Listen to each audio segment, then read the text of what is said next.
Are you a car camper who occasionally finds yourself cursing the loud teenagers in the site beside you? Do you like the idea of being alone with the sun and the waves, of getting a bit more remote, of testing your camping skills? Well, then you might be ready for canoe camping. I think it takes a bit of a mental leap to move away from having the security of your car right beside you, but the places you'll be able to see make it entirely worth it. Now, you might be thinking that you're not interested in portaging all of your gear for hundreds of meters, but there is a way to still enjoy the benefits of canoe camping without the exertion of doing a multi-day circuit trip.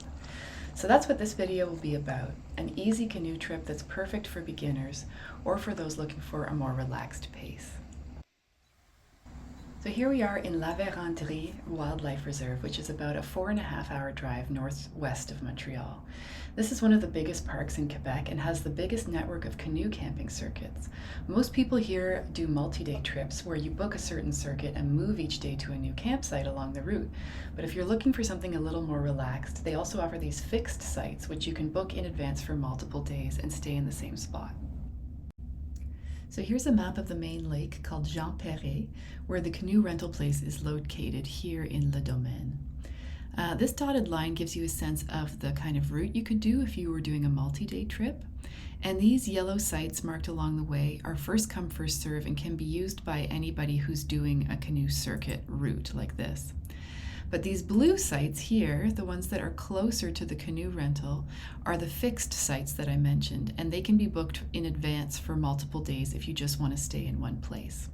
So we actually ended up booking this site here, 11/1/23, for 3 nights. We picked up our canoe from the rental place, loaded all our gear in, and set out for our site. The blue sites are all supposed to be within 1 kilometer of the canoe launch, but ours ended up being more like 3 kilometers. I should also mention that this launch lake is absolutely huge and is almost always windy, so the paddle out to our site was actually the most challenging part of the trip and took about 1.5 hours. As you paddle, you just have to keep your eyes peeled for the blue sign, which marks your campsite.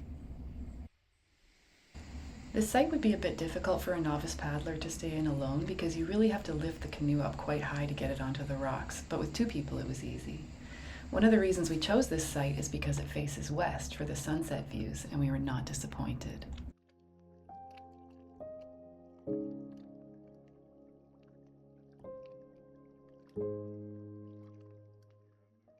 This site is located on a fairly steep side of a hill leading down into the water, and this proved to be a bit of a challenge. Anytime we dropped something, shoes, water bottles, bags of food, they would roll straight over the side and into the water, and we had to scramble and jump into the lake to catch them.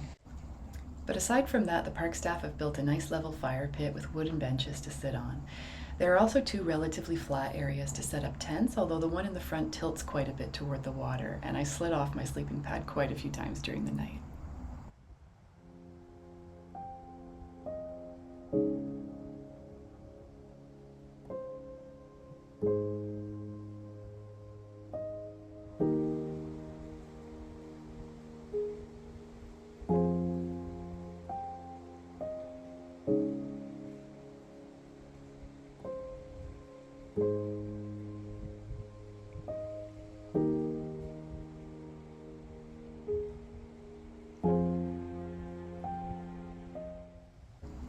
The toilet is set quite a ways back in the woods and is nothing fancy, but it beats digging a hole in the ground.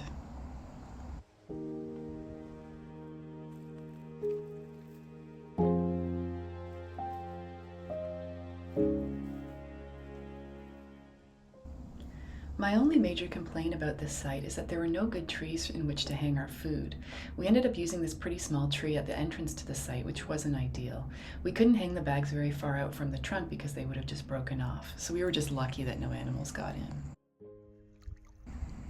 Another advantage of staying at a fixed site is that you can just take day trips in the canoe to explore the bays and rivers nearby. We went out paddling each day. Got stuck in a thunderstorm.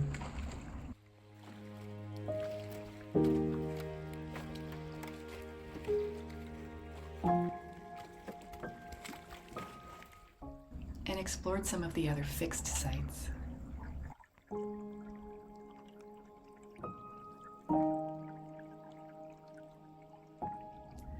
So this one here, 11127, is bigger and has space for 4 tents.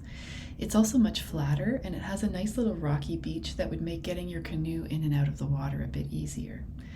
We didn't get a good look at this one, but it faces Le Domaine and the canoe launch here, which is actually a pretty big compound with lots of people heading out on trips, so I wouldn't really recommend it if you're looking for solitude.